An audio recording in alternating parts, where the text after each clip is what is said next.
Well, hello everybody. I hope you're all doing fantastically well. It is Connor. We are back with another video. What is going on? Have you managed to check out the live from earlier on? If you haven't done so, please make sure you do so. Keep getting your comments in the section below. Of course, everybody, today we're going to be back with something a little bit more different, I should say, as we just put down the mic there.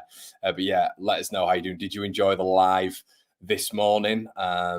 Yeah, make sure you're slapping on the like on that, everybody. I apologize. I'm just getting a few bits and bats sorted for this because we're going to try and make it as interactive as we possibly can, and it can be quite difficult to do this when you are live, but I have just realized that there's certain things which we can't be doing on here. Basically, what I want to do is share my screen and get everything present when it comes to this tier list. Now, as you can probably see, everybody, it's a bit of a mad tier list because they've not updated it, annoyingly, for 24 25 it will be, of course. So they've not updated it for that, basically. So currently we're looking at a league table of which is like out of date.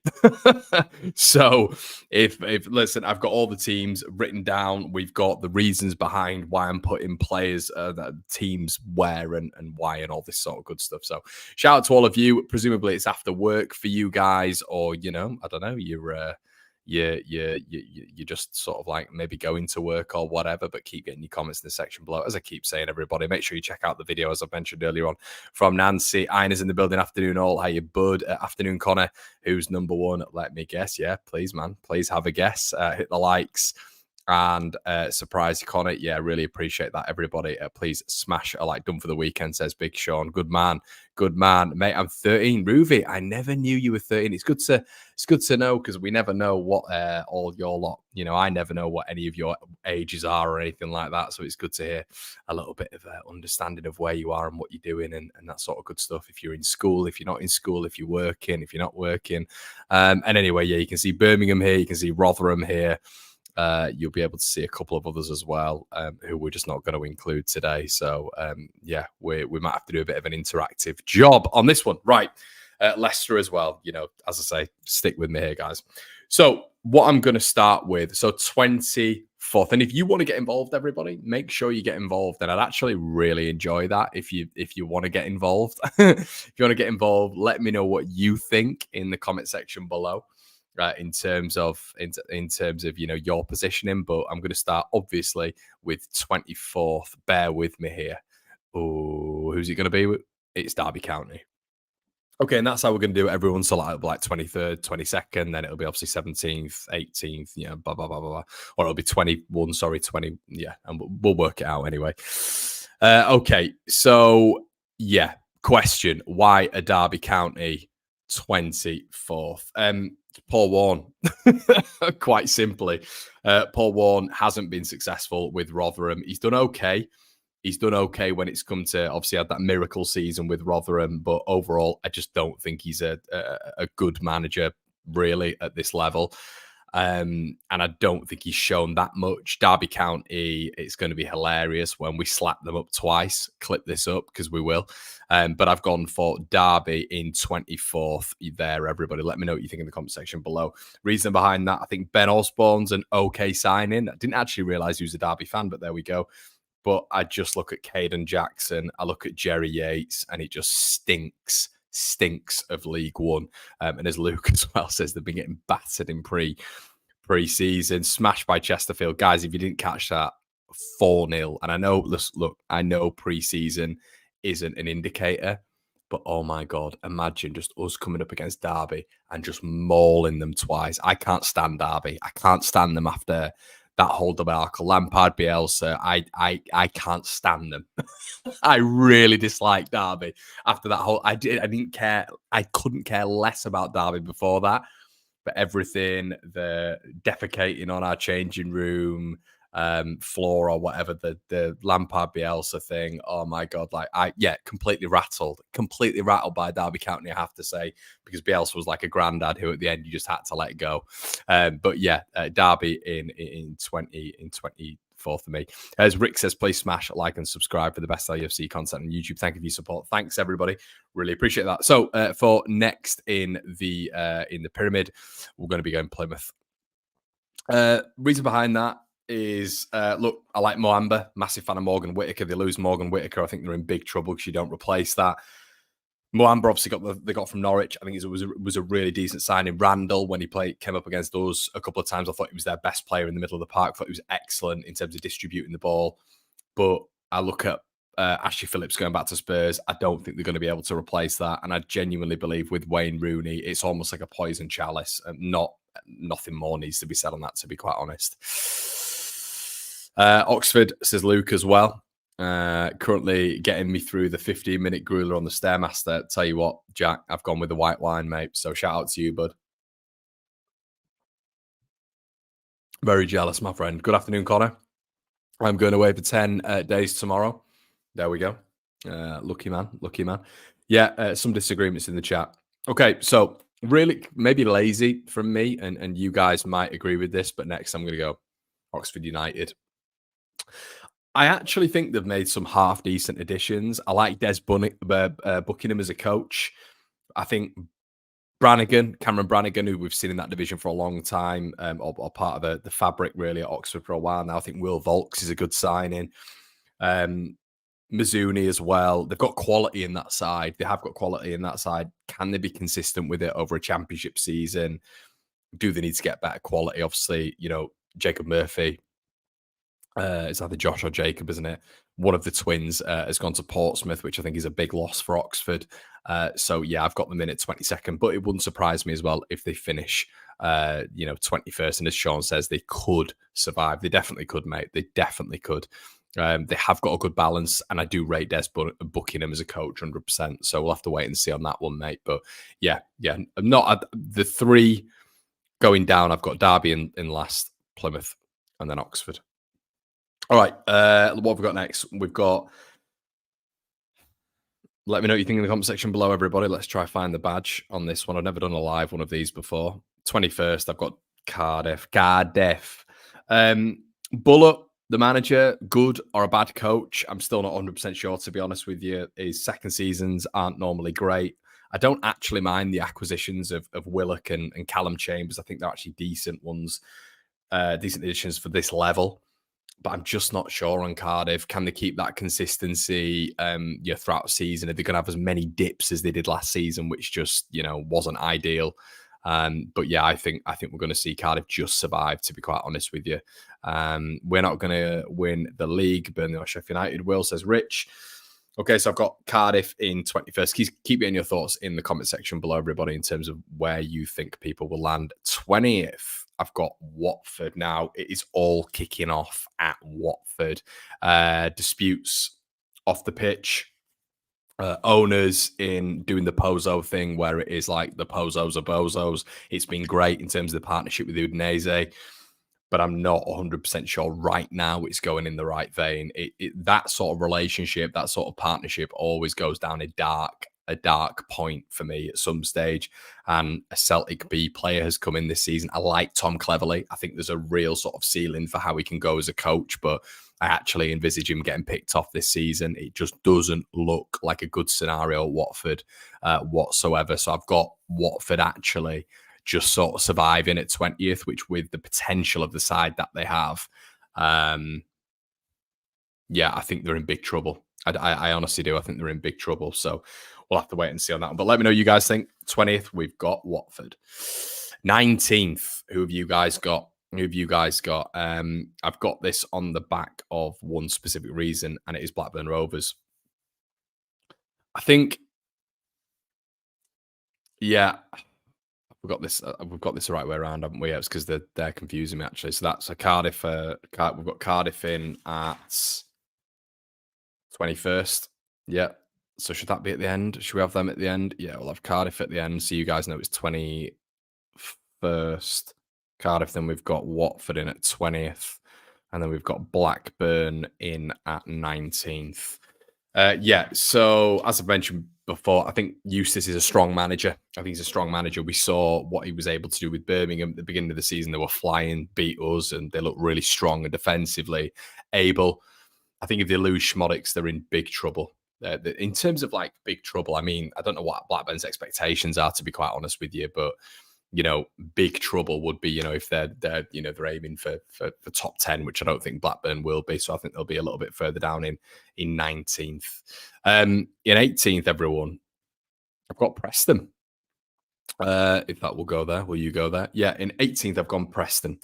I just don't think they create much when it comes down to it. Yeah, and Sean, I can see Huddersfield on there, mate. Obviously, this is an outdated table, mate. So that's the reason behind that.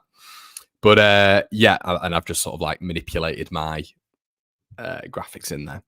But I don't think Preston create much. They are a team full of grafters. I'm a big fan of Frockier, of course, but they're going to play him in his correct position. Alan Brown going, who's been there for ages. He's been there for ages and he's their best player. Or, there's an argument that he's been their best player for a long time now. I think is a big issue. I think is a big issue, and I think that means that they're going to sort of like, the thing is with Preston as well, they have a really good start as always, as we used to do back in the day under Christensen, etc. And then they just fall off. They just fall off. Hi Connor, says Gareth, there is no Leicester just seen. Yep. There's Gareth, there is so many teams down there of which you will see and are not part of the championship anymore. I've tried to add the names of which we are discussing right now, because this is an out-of-date table, basically, which I've used to make on Tier Maker. So bear with me, mate. Bear with me. So yeah, that's what I've got in. What have we got? 18th, 17th. Swansea City. Once again, Rushworth leaving, of which I've spoken about many times before, being replaced by Vigouroux, who's a 30-year-old Burnley goalkeeper. Interesting in itself. Nathan Wood going is huge. Absolutely huge. I think the build-up from the back will be affected. Obviously, they'll have replacements in there, but Ben Cabango's back there. I think he's a decent ball player. But Luke Williams as boss, I don't know. I'm just not convinced on him. And Swansea, you just don't know what you're going to get with many teams in this sort of stage. But yeah, I don't think the replacements have been great. I don't think the Jerry Yates experiment worked in almost a replacement for Yoel Peru. And I've got Swansea in it. And it's 17th. Everybody, let me know what you think in the comment section below. Okay. Yeah, so that's what I've got in. So far, it's looking up. So we've got Derby finishing, and that needs to be a little bit better. So I've got Derby at the bottom. I've got Plymouth, and I've got Oxford. Cardiff, 21st. Watford, 20th. Blackburn, 19th. Preston, 18th. Swansea, 17th. So let's move into the bracket above. 16th. Portsmouth. I think Portsmouth are going to have a really decent season. Big club at this level. I think they'll do well. Top young coach in Mazzinho. I think the acquisition of Jacob Murphy from Oxford was a big addition. Jordan Archer, the goalkeeper, coming in as well. A good keeper at this level. And I think another one that a lot of people won't mention is Jordan Williams from Barnsley, and ever present there, can play right back, can play centre back. Barnsley didn't want to let him go, and they've scooped up one of the better players of one of the better sides in League One. And I think Pompey will do all right. I really do. I think the home form is going to carry them over. So I've got them in at 16th, everybody. Let's just get your screen back on. And yeah, I've got Pompey in 16th. Dan said Pompey top 6, top 8.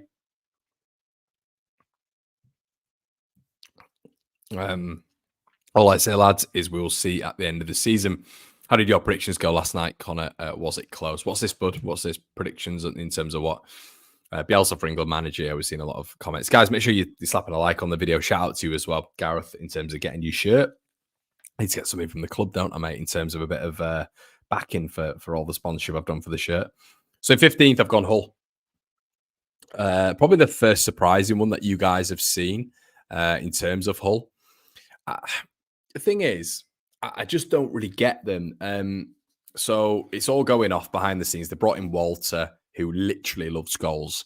There is going to be, it's almost like, it's going to be like Bielsa with us. It's going to be open. It's going to be expansive. It's going to be wide play. Hull are going to be really entertaining to watch this year. but it's going to be big score lines. But I'm not sure it's going to be sustainable. And that's my issue. I'm looking at Jacob Greaves going. I'm looking at Philogene going. I'm looking at Carvalho going. I'm looking at Tufan going. I'm looking at Liam Delap going. And then also I'm looking at Liam Rosenior, who is a very good manager at working with younger players, as we saw with him and Wayne Rooney at Derby County, which I think actually is why Rooney might suffer at Plymouth, because there's a lot of young players down there. And I don't know without Rosenior if he's actually capable of working with young players, because we've not seen the proof in the pudding yet. But Rosenior leaving, obviously going to Strasbourg. We'll wait and see how that develops. That's going to be an interesting one. But I'm just not sure with Hull it's going to be sustainable, to be honest. I think they've just lost too many good players, and there's been too much change at the KC, or whatever the hell they call it nowadays. So we've got them in 16th, Hull in 15th.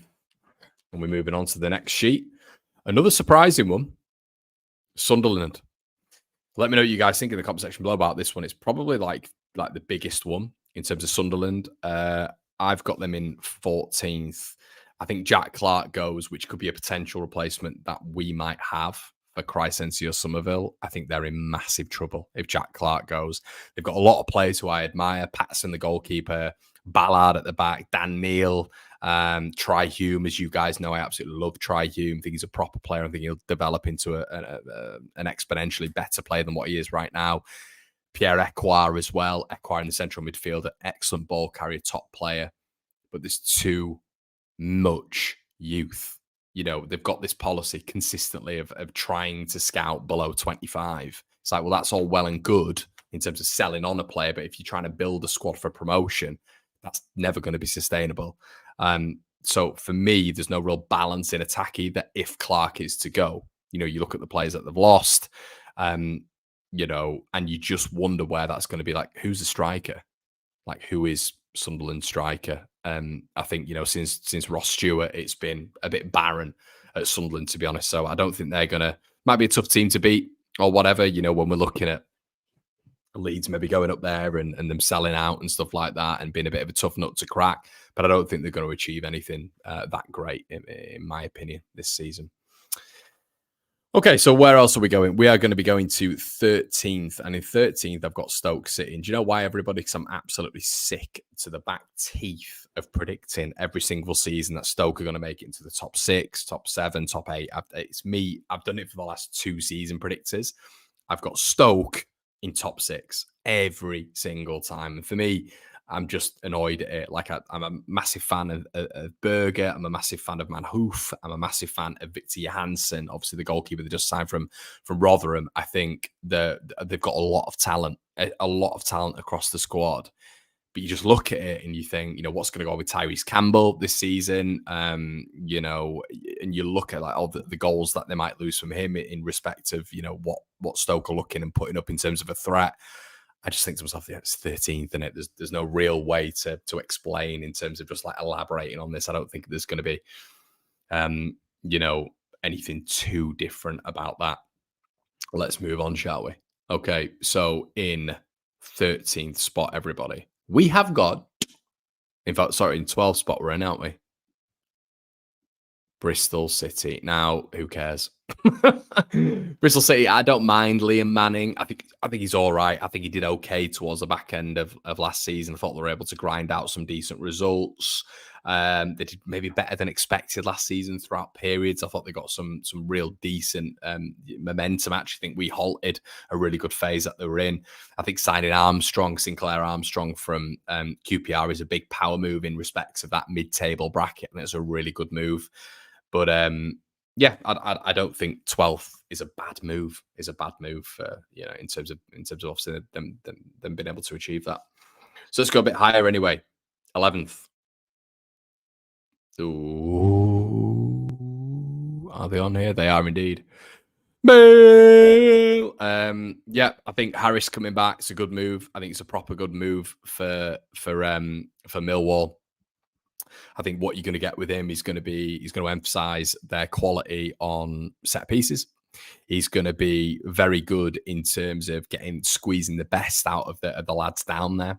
I think you're always going to get a lot of players dotted around at Harris' side who've got talent. You know, you look at Zian Fleming, you look at Langstaff that they've just signed. Obviously, I think it's Notts County, isn't it? They've still got SA as well. Are they going to get the best out of SA in terms of potentially getting a couple of their youngsters getting going? I think they've got a young lad called Mayer as well. Could Mayer and SA start to provide some good moments for them? But the key is Harris, and I think Harris is a really decent manager at this level. But crucially, he's a very decent manager for Millwall because he's a Millwall man. I think that's a smart move.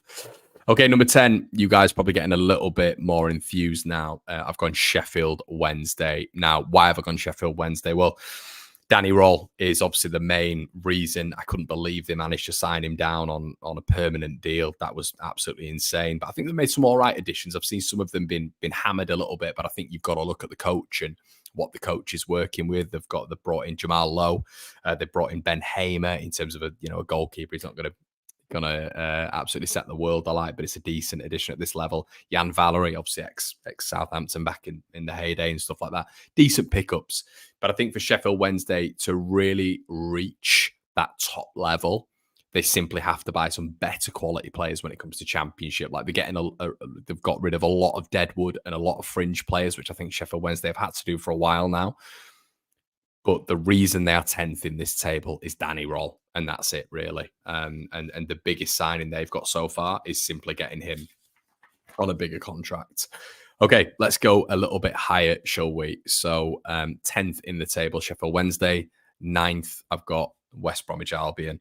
It could be higher, really. They 100% could be higher. There's not a lot in it. And I think Corberán is, at this level, elite. I think Carlos Corberán is a top manager. I really do. I think from back to front, he just gets it right.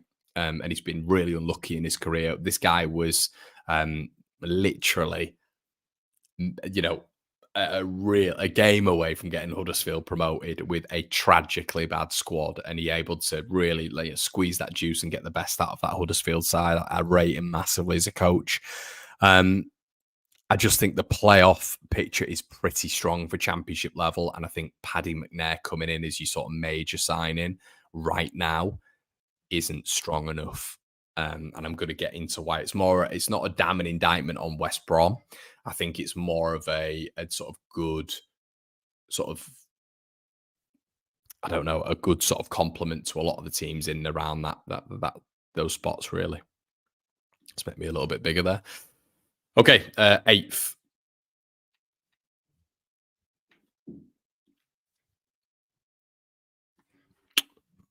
Queen's Park Rangers. So we've mentioned several times on this channel before that, you can get some top managers at this level, and similar to Danny Roll at Sheffield Wednesday, and similar to another 2 managers that I'm going to mention in this, aside from this individual, I think at this level, this guy is top. And if Leeds were to ever get rid of Daniel Farke, I would want this man in the conversation as a potential replacement. Not saying that would happen. And just it's based on a playing style. It's based on just an absolute strategic tactician, and someone who plays lovely football and really gets the best components of what he has at his disposal, similar to Danny Roll. It's Martí Cifuentes. And I believe, what they did to Leeds United on that night in London was an obliteration. But it wasn't just Leeds being bad. And I think a lot of Leeds fans looked at that and said, we were turgid. They cut off passing lanes. They pressed us into oblivion. They provided quality with less quality players on the pitch. They defensively completely nullified Leeds United. In every attacking sequence, they battered us. Elias Scher ran the game, and there was a strategy behind that on the left-hand side and on the right-hand side when he was going from left to right to left. And he completely outthought Daniel Farke on that night. And Martí Cifuentes, when he came in, and the record that he had was staggering. And I think if you give Cifuentes top signings at this level, I think you're going to see a really, really strong season from QPR. And I think a lot of them will be happy with 8th, really. So, yeah, I've got them in 8th this season. So then we move over to 7th in the conversation that we all want to be having.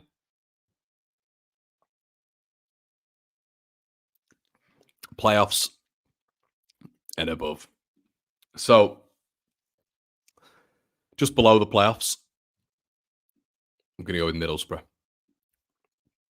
So I like Borough's team. I like the signing of Bergzorg from Huddersfield, who I think was one of their outstanding players. Even when he came to Ellen Road, he looked good. He was their better player. I think that's a really good signing. I like Latte Lath. There was a consideration there for Leeds. Hayden Hackney is one of my favourite players. One of my favourite young players, and his DV4 says there Borough could be top 6, and there is genuinely so little between a lot of these teams that you could argue that West Brom could be top 6, and Borough could be 10th. Sheffield Wednesday could be 6th. I think Sheffield Wednesday the cut-off point. I think they've just not got enough quality, but anything above that, we're having a conversation about it all, and as DV says, Borough will be top 6. I think they'll just miss out. But they're going to score goals again, Borough. They're going to score a lot of goals. Latte Lath, Bergzorg, what they have in and around their disposal with Carrick again, that continuity is so big at championship level. Being able to keep hold of him because they've gone under the radar, another big sort of tick point for Gibson, the chairman. So that's what I think, right. So let's move in. Okay. Where we all care about, or maybe where you guys all care about. So a lot of these teams here, look, Rotherham are not in there anymore. Southampton aren't in there anymore. Leicester aren't in there anymore. Ipswich aren't in there anymore. Huddersfield aren't. Birmingham aren't. Okay. So that probably narrows it down. Unfortunately, if you guys have just joined, this is an old EFL list. So I've had to update it with the badges, as you'll see with a couple down here. And now we're getting into the actual conversation. So who's coming 6th? So I've got Sheffield United. So Sheffield United for me is 6th. Sixth is 6th. That's American, isn't it? They say X instead of R. So it's unusual, but probably makes more sense. Sheffield United are in 6th, and what I don't want and what I will not be doing is underestimating the man at the helm, Chris Wilder. He's had an exceptional managerial career. From Northampton all the way up, a superb managerial career. We've got to judge him on that. Wilder is a literal wily cat at this level, a wily character. He is a problem, a real problem in the pyramid structure. That EFL level, Chris Wilder is he literally is who you want. He is who you want at this level. For me, the takeover, when that gets done, will obviously sort a lot of things out. But when you've got Burrows, who we were speaking a lot of, O'Hare, Kiefer Moore as new signings, they are good additions. And we can talk about Shackleton. Apparently Liam Cooper's going to be going there or whatever. But they are really good additions. Really good additions at this level. Arblaster, there's potential for him to be team of the season. He's got that potential. And obviously, we have to have a discussion about Hamer, who is still there, who hasn't been picked up, who apparently has a relegation clause in his contract, but he could still be there. And if he is still there, you're talking about Burrows, O'Hare, Moore, Arblaster, Hamer. This is a good team. It is a good team. And I know they're going to be weaker than when they went up last time, but they do have a lot of decent players, at their disposal. So for me, Sheffield United are in 6th. 5th. This is where it gets juicy, everyone. That's where I go onto my little sheet. And I want you guys to let me know what you think in the comment section below. Do you agree? Do you disagree? And I have just realized that I do not have this team in there. I don't think I do. So hold on a little wee second, everybody, whilst I try find this logo. You might be able to guess who it is, actually. I think I've got them. Yep, and I have. Bang. There we go. Professional. So we'll I could have covered that up, to be fair. I just thought, have I actually downloaded it? So yeah, you might be able to guess if you haven't already who goes in. So 5th, I've gone Luton Town. So I like Luton. I like Rob Edwards. I like a lot of what's gone on there. I think the Barkley loss is big. Obviously him joining Aston Villa for £4 million. I do think that is big. His impact was massive. Osho last year as well was really impactful. I actually thought probably Luke Berry could have done a job at this level, but what they have done is they've kept Doughty, and the other one as well for me is Carlton Morris. You know, he can get 20 goals at this level for me. So Luton are going to be really strong, but for me, once again, there is just four better teams in this division than Luton, and we're going to get onto those four better teams, of course. Okay, so next in the line is fourth. And I'm going with a team that I just massively respect, and it is Coventry City. I think Coventry are so impressive on so many fronts. I think there is a conversation that Mark Robbins is genuinely the best coach in the division. What he has to work with on a seasonal basis is absolutely astonishing in terms of the financial budget they have. What he's able to turn over, Gyökeres, Hamer, the money from that they've invested in Sims and Wright and other little parts in and around the squad. Let's bear in mind at points last season, Callum O'Hare, who is now the poster boy, and we were all speaking about him on this channel, but he's the poster boy for Sheffield United. Wasn't even starting for Coventry, The base of the midfield, Eccles, Sheaf, right back, Van Ewick. It is a really good team. And if they're able to iron out that consistency, they have acceleration, they have physicality, they have athleticism, they have a balance from the back, at the back, midfield, at the front. It's literally what you want from a championship side. They've got all of the artillery at their disposal to really be challengers this season, Coventry. And like we said, what did they finish? 7th this season? They had a really bad spell, especially towards the back end of the season where the consistency was off. If they're able to get that right under a top manager at this level, I think Coventry could be a real problem, to be quite honest with you. And it's very easy to just sort of maybe ignore them, but Coventry are a good outfit, a really good outfit. So I've got them at 4th. Stevie says Coventry are great 1 week, 1 poor. I would agree with you, Stevie. And that's why if they iron that, I'll tell you what the difference with Coventry is. They've got everything at their disposal in terms of a balance. A balance Borough don't have. A balance Sheffield Wednesday don't have. A balance that I argue West Brom don't even have, to be honest with you. But it is the consistency. And if they can iron out that consistency, I think Coventry could be flyers this season. I really do. They've got a lot of good players. Okay. Sean says link to Sarah today. That will be the cherry on top of the cake.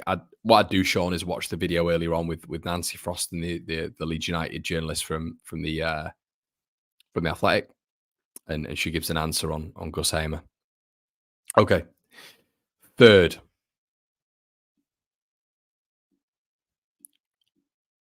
Will you go there? Norwich. So you guys know for years I've been up on Norwich, and it's not just my connections down there, but they have a good team, a really good team. And I just look at it and I think bringing in Cordoba as a centre-back, getting rid of the likes of Ben Gibson, a lot of the fringe players, Giannouli's been another one, players on decent wages. Ben Napper, their recruitment director, similar to Jordan Miles, coming in, having an impact, getting his own strategy sorted. I genuinely believe Norwich are going to have a very, very good season this season. And look, we spoke to Chris Reeve from Talk Norwich City. He said the expectation at the beginning was to challenge the top 2. That is the expectation at Norwich all the time at this level, to be challenging. So I think Norwich are going to be a real danger. And let's not forget, I can see all of you chatting about him in the comment section below. Gavi Sara, conductor, 11 goals and 11 assists from defensive midfield last season. Can play attacking midfield, can do it all in midfield, proper midfield player, Premier League midfield player. Kenny McLean, we can all laugh about it, but he is exactly what Daniel Farke wanted at the beginning of the season, and he got knocked back. So he wanted Kenny McLean, and that would have seen us not go for Gruev because he's the left-hand side of a pivot. So Kenny McLean, They've managed to get Borja Sainz, who's probably their best player, I thought, over 2 legs against Leeds United. And he's their exciting one who not many people are talking about. But then you look a little bit further forward, Josh Sargent, Johnny Rowe. I think the beautiful thing about what Norwich have done this season is they've got in a highly, highly touted coach who Brentford have looked at previously as well. And quite frankly, they've shifted the shite. Still got Jack Stacey there, who I think is a really decent fullback. And I just look at that Norwich side and I think it's a good team. It's a really decent team. If they've got a bit of consistency, they've done it before. They've done it before, Norwich. They know what it takes. They've got the DNA. I've seen DNA in the chat. Sean said weak at piss at the back for me, Norwich. Sean, I would say Cordoba, who they've just brought in, is very, very, very, very highly touted once again, similar to the manager. I think Norwich are making a lot of smart moves, and I think they'll be there or thereabouts towards the end of the season, so I've got them in third. Okay, the ones that we all care about. We should be excited, shouldn't you? Hey, let's have a conversation. Connor's got us going up. Don't you know? Pump it up. Connor's got us up. He's a negative twat. He's got us going up. There you go. You should all be excited. Mr. Negative, apparently. Mr. Pessimistic has got us going up. But where I hear you cry. So my final prediction, Burnley. Automatic promotion. Exciting squad. I don't want to dwell on this too much. I've got much to say about Burnley. Parker has as many promotions as Daniel Farke. And if he screws this up, it's going to be hilarious to watch because it's all there for him.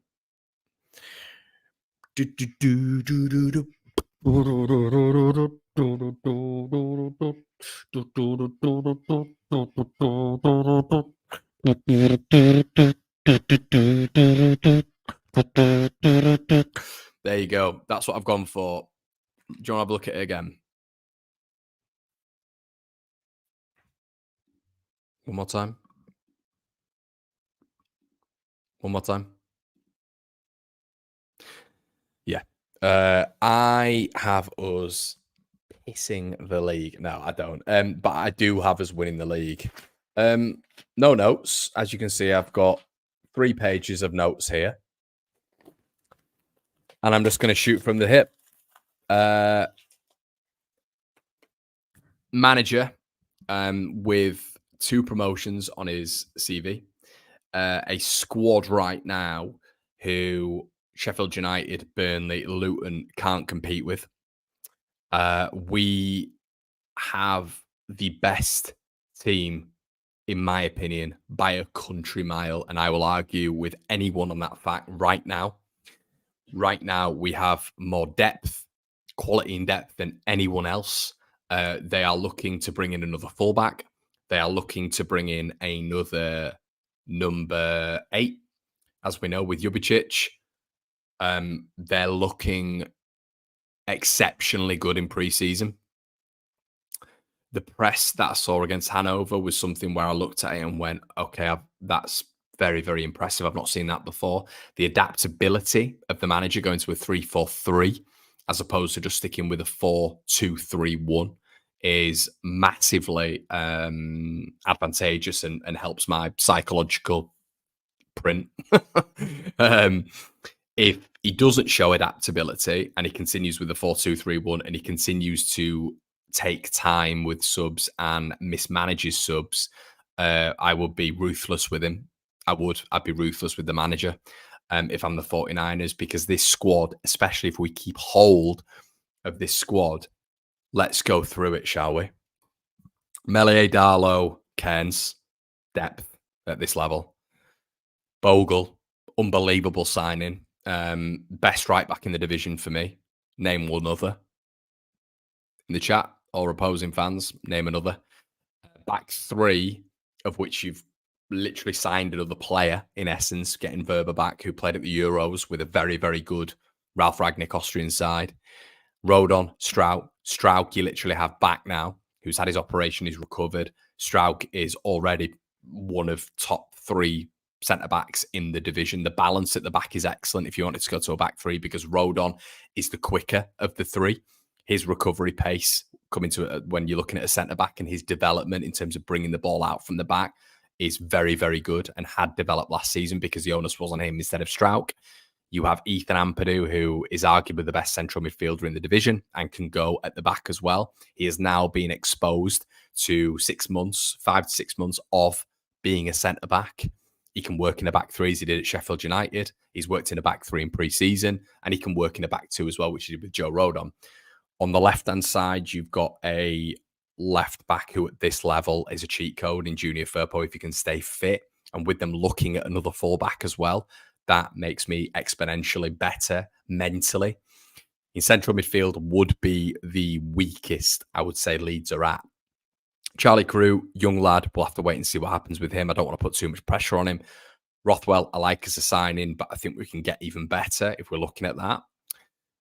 Gruev, I'm all right on. I'm all right on. And that's probably the weakest side for me in the weakest part of the team.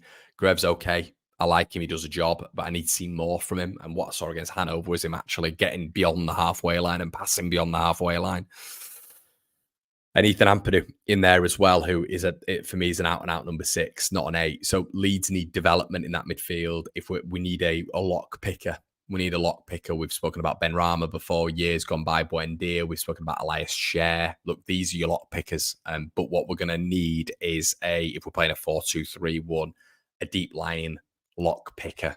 Okay, I've suggested one. I've got Shot Down in Flames, but find me a better lock picker from deep. I'm not going to go on about this man again, but available, cheap fee. There we go. But there are other names out there, of course there are.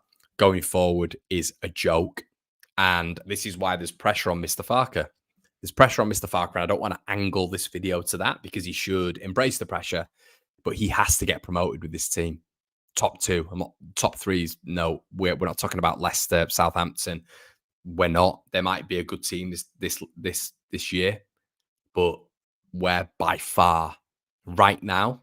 We can have a conversation in 4 weeks' time, maybe when things have changed. But Somerville, Joseph, it was a joke at the minute. Perot, James, Nonsa, like guys, we're in the Championship, and this is the depth. This is the depth.